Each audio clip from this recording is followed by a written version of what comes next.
Hello, everyone. Hello there. Welcome to my purple portal and your purple portal. This is your oh so favorite wanderer and wanderer, Elaine Bartlett. And I'm bringing you thoughts and ideas and insights to those of you that authentically want to know more of yourself, more of what the heck you're doing on this planet of ours, and what can you do to make your journey more joyful, more fulfilling, more enriched, if anything? Or indeed, are we simply being lived? And the experience is what it is. At any rate, once again today, we have a lot to talk about. We've got our cosmic weather report. The actual weather report in South Florida here where I am is very overcast, very rainy. My beloved son is sitting up in an airport in Orlando with a 2-hour delay up to Atlanta. So I wish him patience and fortitude. And I also think he should tune into his mother's show because he now has the chance to do so. And I hope the rest of you are not only tuning in, but will join me today. It is your show. It's our show. And I'd be delighted if you want to call in because we're going to be talking angels today. I actually posted that on my Facebook and website before I came on down here. And with angels, we're going to cover a lot. We're going to cover what that kingdom is about, how they affect you, and maybe, if some of you are brave enough, you'll call in, and there just might be an angelic message for you. So the number here is 321-806-3159. Once again, it's 321-806-3159. If you're still too shy to call in, please don't hesitate to visit me at my email, which is purpleportal777@gmail.com. So it's the color purple, P-U-R-P-L-E, portal, P-O-R-T-A-L, 777@gmail.com. There's a whole lot that's been happening since last week. One of them is my website has been updated. You need to go on there. There is so much happening now. At the website, you will see different offerings of services which I provide, particularly during the month of December. I'm sure this year I will expand the services until into the new year, but it's such a wonderful opportunity for you. So go onto my website, Higher Consciousness, CONSCIOUSNESS.com, and poke around, take a look. So we've got information about the new services, and information is going to start coming out now about my ebook, Prosperity Portal, and my CD. So look for both because all of them are great gifts for the holiday season, and I don't care what profession of religion you are professing, just get on into it and make yourself feel good. It's a feel-good time of the year. So before I get too far into the angels, of course I want to talk to you about the cosmic update. We're still under the sign of Sagittarius. Today, actually, the moon is in Pisces. That is not the most comfortable aspect for the Sagittarian energy. It brings an overlay of kind of sadness and a sense of heaviness, simply because Pisces insists that we look at things from a deeper, more meaningful perspective. And once again, Pisces is the go-to kid for asking, who am I? What is it all about, Alfie? So a lot of those questions will come up for people, especially yesterday, today, and tomorrow. And the Sag energy, which is the poster child for optimism and getting things squared away in a very wholesome, productive manner, that energy will again sweep back in as the week progresses. We also, other than that, I looked to this morning and I thought, well, not too much is happening energetically in that respect, because Mercury doesn't go direct for a couple of, doesn't go retrograde for a couple of weeks, and we don't have the solstice for a couple of weeks. So it's kind of like that moment in time where you take a deep breath and you assess and reassess. I wanted to read you something that I came across my desk. It's once again, the works of Osho, O-S-H-O.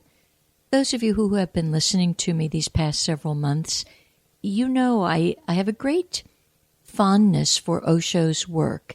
He's out of body at this point. He was ushered out of his body in the 80s, but his work still is very, very fine. He gets right to the point, and this must have been written in the 70s or 80s, but here's what he had to say. The situation that we're in now was the same as the time of Buddha.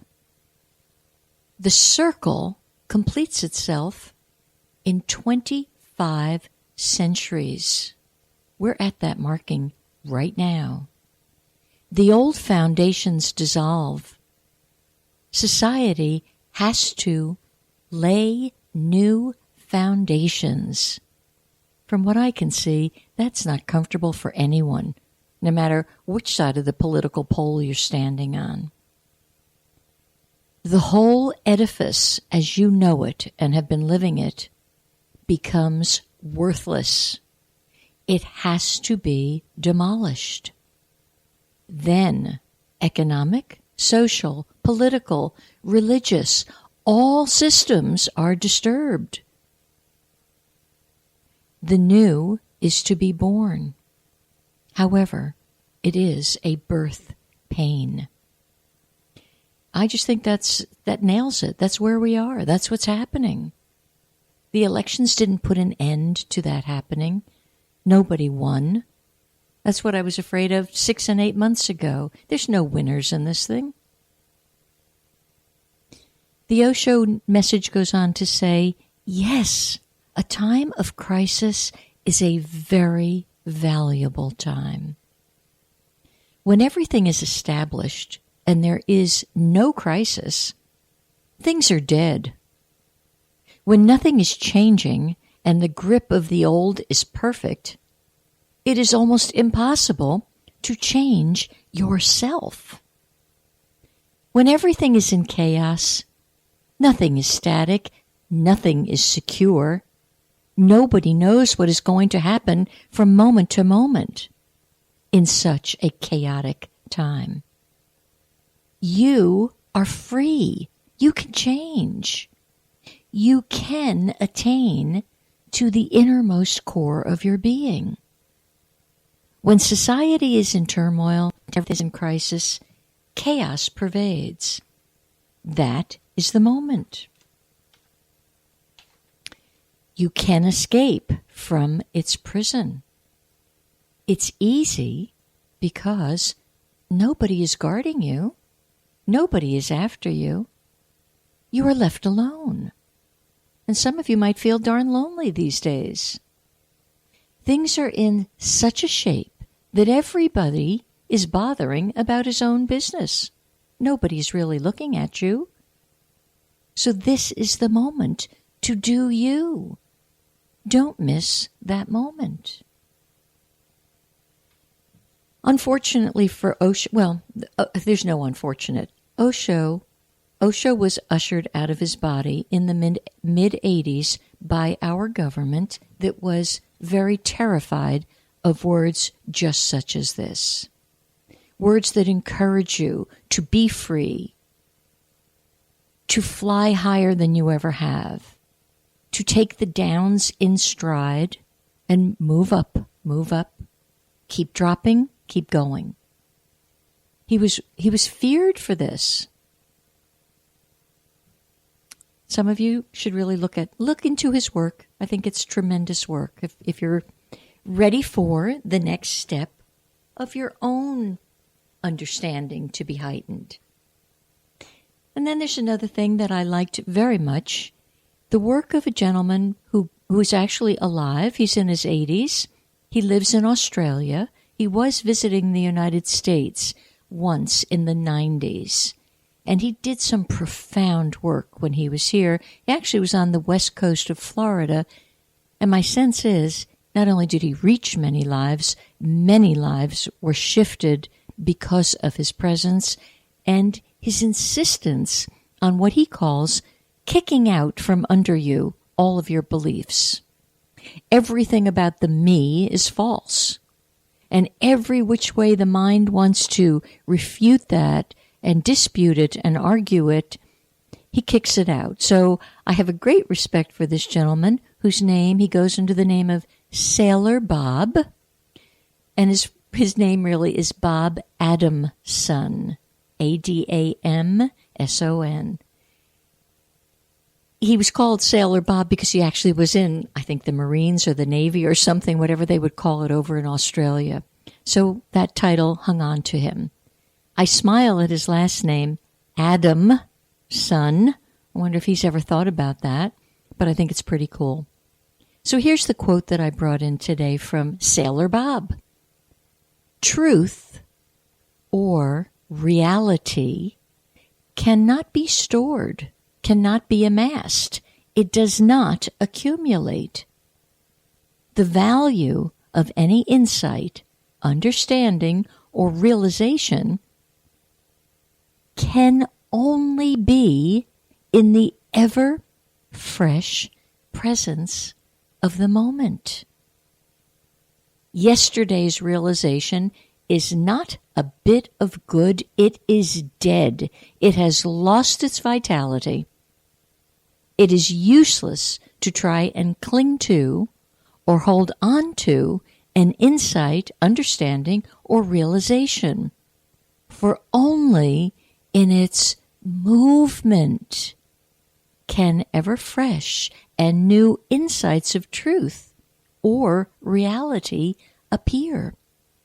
I know that's a big mouthful. I hope some of you will hit the replay button several times and perhaps write it down.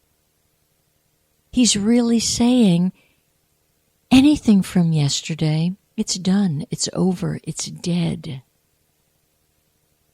I've often given the analogy, and I know it would creep people out in a live audience, where I speak of you went to a lovely restaurant. You got a piece of meat that had gristle in it, and you gently, or not so gently, take it out of your mouth and put it on the side of your plate. What I find is most people insist sooner or later on picking up that grisly, disgusting piece of meat and chewing on it. Why?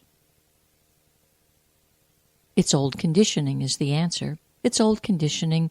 It's the fact that we're really, not only are we not trained to live in the present, there almost seems to be an anti-present movement. Think about tomorrow. Do this, do that. Grieve some more for something that happened 6 years ago or 6 months ago. So none of it leaves us here and now. It's kind of the dangest thing.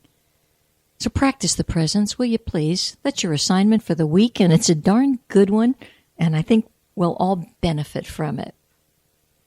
So let's talk, angels. Now, when